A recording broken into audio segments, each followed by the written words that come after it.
Drifkin. I'm here with Zeph, and this is the start of the quarterfinals here in the ZOTAC North American Cup.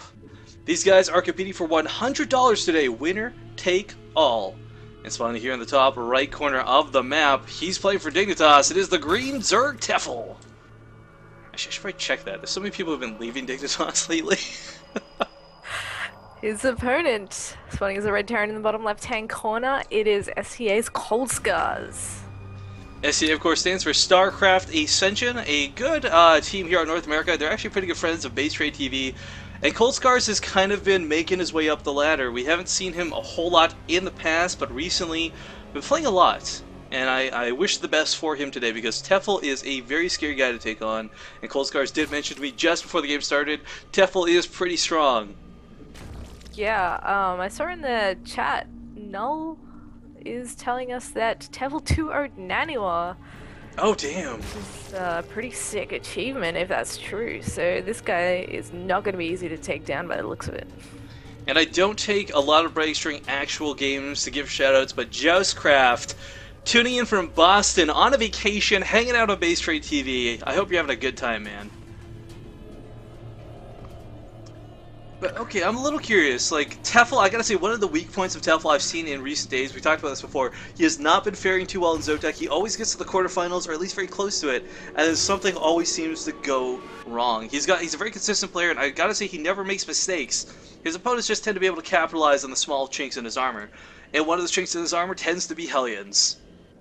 That's a horrible chink in your armor to have. I know that feel too. I used to have that problem. So hopefully it doesn't fall to that in this match. Reaper opening's really common right now, and we do have one coming out from ColdScars at the moment. But the Hellion follow-up is also quite common. And then you end up with this little Reaper Hellion push that can be quite frustrating to deal with. And, you know, if ColdScars plays his cards right, he might actually be able to do a bit of damage with it. Does he? No, he's actually not moving up with the SUV for a bunker, interestingly enough. Often you'll see Terran players go for not only the scout with the SUV, but followed up with a small bit of a bunker. Not often close enough to be harassive, but just, I don't know, a safe house, I guess, for Reapers to heal, as 2 seems to be the common number that a Terran player will throw across the field. Yeah, seems to be about right. Any more than that, and you're kind of asking for trouble. But he's just going to grab that second Reaper, go ahead with his expansion on the low ground from there, and he'll see with that Reaper that there's no gas either, so we can be pretty happy to assume that there is not going to be anything crazy coming his way in terms of a lot of lings. Slow lings, of course, not a great choice against Reapers. Well, it's better. It's always better to lose a couple slowlings than it is to lose drones, though. I mean, it's not a good response, of course, but it's better than, like, it's not the worst alternative. Now, I am curious, do you think dTefel will go for that common Ling Bane meta composition here versus ColdScars? Yeah, I do. I mean, Daybreak is a similar map to, like, Acheron Flat. It's very balanced, but the Terran, once they get a fortified position, is quite difficult to deal with. But there is a lot of airspace that can kind of help you get around that. So you can harass mineral lines, you can pick off add-ons, you can be really frustrating. And of course, drops on the flip side with all that airspace are really great for the Terran as well. So you definitely need mutas. In fact, I really don't see anyone who doesn't use that composition be too successful in ZVT, unless you're talking about players like Demagra and stuff who have really perfected the Roach Hydra style. Well, Roach Hydra is very effective. One thing I've actually seen, I first saw TLO do this in a past ZOTAC Cup. We've seen some other players start to adapt it recently. Nidus Worm Roach pushes against Terran seem to work very nice, and I'm not talking about sneaking a Nidus into the main here, guys. I'm talking about, like, just putting in a forward reinforcing position outside the natural. It's disgusting how good that works, and I know disgusting is my word that I need to stop using, but that's the best way I can describe it. Yeah, I could agree with you on that, and it's really exciting to cast too. I mean, it's kind of cool, that moment where the Nidus Worm pops up and the Terran kind of goes into overdrive looking for it. They kind of, it makes them really flustered, and that's exactly when the Zerg can strike and really exploit that sort of moment of panic that the Terran might be in while they're struggling to find out, oh my gosh, where's this Nidus Worm? Is it in my base? So that may be something we see. I mean, we already have a Roach Roaring coming up. Yeah, and as well, I mean, we got the Retro for Zerg, but we also got the Armory coming down out of Coldscars, so I do imagine we will see a couple Hellions make their way onto the field. I don't know if it'll be too many, because we don't have a starport out yet for drops or anything, but a very early Armory off 2 base, a little interesting to me, especially with the singular gas that he has. Yeah, okay, so we got... Huh, alright, cool, we might be possibly seeing those Hellbats. Delicious. There are actually quite a few cool pushes you can do with... You know what, I just totally lost my train of thought. It happens, that's okay. One thing I do want to comment on to try and direct attention away is this creep spread. Coldscars is now starting to clean up, but dTefel is one of those players. He's kind of midway between a Hyun and Scarlet, where sometimes he'll have the best damn creep spread you've ever seen in your life, and sometimes it will get, right now, like cleaned up very early, and it's frustrating to try and deal with that. Yeah, for sure. Those queens have a lot of energy left on them too, so they're just gonna go straight back to spew and creep out. There's roaches there as well to try and deny the Hellions and that Reaper from taking that out, but Hellions, roaches rather, are quite slow, so these Hellions are gonna slip past into the third, see what they can find over here. Oh, Zeph, speaking of Reapers and Hellions, guys, if you didn't catch the Kaspersky Arena we recently cast live, I don't want to give too many spoilers away, but we had Kras. For those who don't know, Kras came with an up-and-coming Terran in the European scene. He did this absolutely just astonishing, like, 5 Reaper, like, it was like not 5 Rax Reapers, a couple reactors, but like he had 5 Reapers in production in at a time, 8 Hellions to go with them, and he wiped out 2 and 3 bases consecutively with just one super push. Roaches were there, Queens were there, nothing could shut that down. Wow, sounds really sick. Nice scout there, just while you're saying that, with the Overseer. So now dTefel has a pretty good idea of what he's up against. He sees the starport coming down, knows drops that might start being a threat at this point, especially with those Hellbats out, so he needs to watch out, make sure he doesn't lose anything to that sort of thing. He already has a Spore coming down defensively in the main too. And an Infestation Pet very early as well. UI's not taking me to it, there we go. I'm a little curious what his thought is for this. This is most likely going to be Infestors, if I had to guess, but Swarm Hosts have been making their way into this matchup, and they're quite effective. Hellbats, despite how cheap and tanky they are, still don't fare anything close to well versus Locusts. Yeah, actually, I wish we saw the Swarm Host composition more in ZVT, because I saw Zergs experiment a little bit with them against Widowmines to try and bait those hits, but it didn't work out too well against the mobility of Biomine. But against a composition like this, it could definitely work out, so it'd be cool if he went for it. He is in fact going in for Infestors, however, with the Pathogen Glance upgrade. This is such a heavy push coming out of Coldscars. Yeah. And it's going to hit at just that perfect timing where the Infestors are not quite out yet. There's no Fungals to really deal with. There's no Banelings here either. Just Zerglings and a couple Roaches versus just the Bio. Forget the Hellbats. These Hellions alone are going to do so much damage. This is going to be so scary. He's going in now, trying to do what he can, but the Hellbats are frying all the Lings. Only Roaches are left. But the Hellbats are also stuck in the back. They should be tanking these hits for the Marines, for the Marauders. The Roaches with some hit-and-run tactics are doing a bit more damage than they should be. Coldscars does still have a lot of units here on the field, but they should definitely be a lot less. 12 more Roaches coming out, but the Marauders are doing a pretty good job. The reinforcements are also kind of separated across the bases. Will he be able to clean this up? Drones had to come off the line for a moment there. There's also... Like I just want to point out the Infestors. There's nothing timed with that Pathogen Glance. It's completed, and these so very essential units are not being made. Wow. It looks like he will just hold this off. Well, yeah, the natural third base being attacked by those reinforcements. It's really low army versus low army, but dTefel has finally sort of caught up, made all these Roaches. With so much damage done there out of the Coldscars. What a beautiful hit. That was really sick. And he is actually so far ahead right now, dTefel is, because he's got 2/2 upgrades coming down, while ColdScars, you know, he really needed to do a lot of damage with that push. He is still on 2 bases. A third base is only just being plopped down now. He really wanted to kind of do game-ending damage with that, or at least crippling damage, and he did not do it. Now he has a counterattack to contend with. And that did look really scary for dTefel for just a moment there. Again, relying so heavily on those Infestors to come out, none of them be made. I thought that might have actually even been so far as to call it game, but we've got a Hellbat drop. Oh, nice Fungal on the Medevac.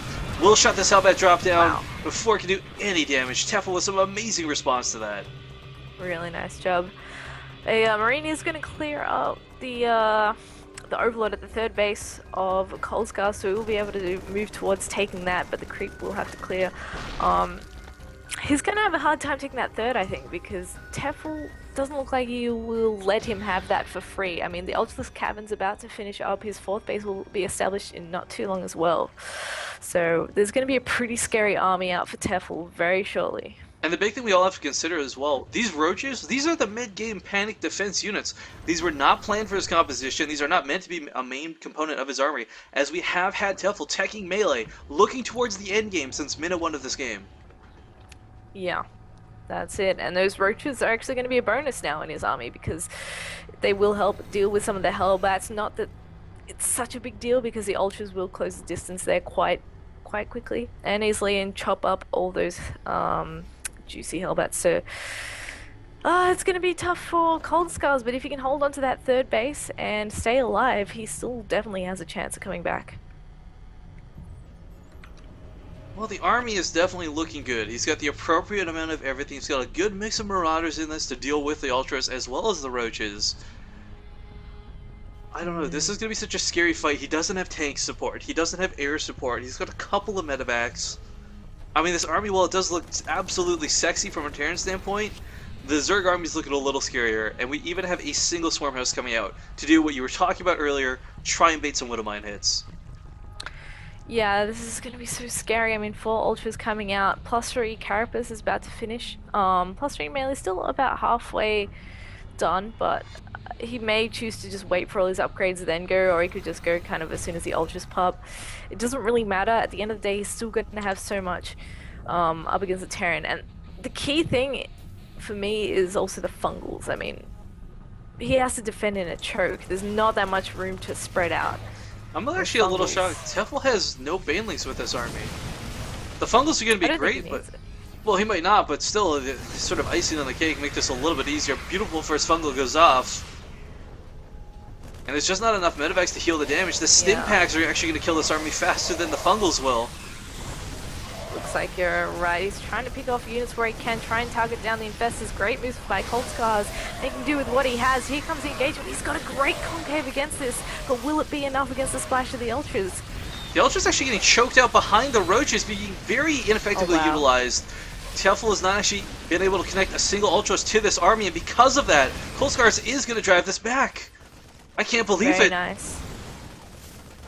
I really like the drop of the medevac there too. Yeah, really nicely done. But dTefel, of course, the strength of Zerg is 3 max. And ColdScars did lose a large portion of his army, and dTefel had no problem replacing it. This one awkward Ultralist walking through the third somehow walks through that entire army and gets out alive, albeit just temporarily. Never mind, gets shot in the face shortly afterwards, but another 6 Ultras going to be popping out shortly here as well. And you're absolutely right, the Remax is going to be the killer. That was a very small victory for ColdScars because he also needs to replace the rest of his army after that. And yeah, he's got a decent number of medevacs, yeah, he has a lot of bio, but it's very marine heavy still. There's only a handful of Marauders, and against this much Ling Ultra death, it's really not going to work out. I'm a little shocked dTefel hasn't claimed the Watchtower. This Marine's been giving a lot of vision to what's going on. We have no drops coming behind this either, which is quite dangerous. Our Terran players should be sending at least a medevac to the main with, maybe not a Hellblast, but a couple of Marines. Either way, Ultras are now going to push in without getting blocked out by the rest of their own army. Will do a ton of damage here as they just push forward. No Fungals even need to go off. Yeah, great concave once again by ColdScars though, and dTefel is going to be forced out of this position once again, at least momentarily until he gets some more reinforcements. And we do actually have a small hit squad of Marines moving down to the bottom right hand corner of the map as this goes on. They're looking for a base and they will find one. I do want to point out as well, this is 3-3, sort of, well, kind of 3-5 for a Zerg player versus the 2-2 of ColdScars. Upgrades are such a big factor in the ZVT matchup, and the fact that ColdScars is so far behind is really just going to, I kind of feel, disallow him to win this game. Yeah, I mean, he's actually held on to that third base, which is fantastic for him. And it may very well be that dTefel can't finish him off right now, but as soon as he wants to take a 4th base, that's definitely not going to be able to happen. He's going to be in his face at every turn and really not let him establish a better economy. So he's on a timer to do something here because Zerg's only going to get scarier. A lot of scans going off, seeing just how far the creep spread is. Not a fun thing to have to worry about.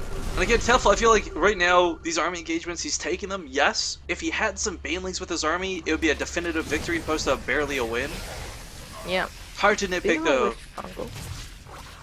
So many Ultralisks. And yeah, even chat there, despite being delayed, agrees, like, where are the banelings? Oh my god, a huge fungal on the bio. It is being pinned down. This is the only army SCACOldScars is going to have. He is plummeting in supply as the Ultras come in. Well done. Well, that's only going to be game one, guys. So SCACOldScars can still come back from this. That looked really good for him in that early push. I can't believe he lost that game, but TeFl, if you got to paint him up, I mean, rightfully so. Yeah. Yeah, that was a really sick hold. I have no idea how he did that, actually. I mean, a lesser player, someone like me would have just absolutely gotten slaughtered, but he seemed to have enough units just at the right time and took no damage. I mean, that's a big deal. If he took out the army and then took out some drones, maybe that would have looked a bit different, but unfortunately he didn't even get to touch the mineral line. And he is still on Dignitas. Okay, great.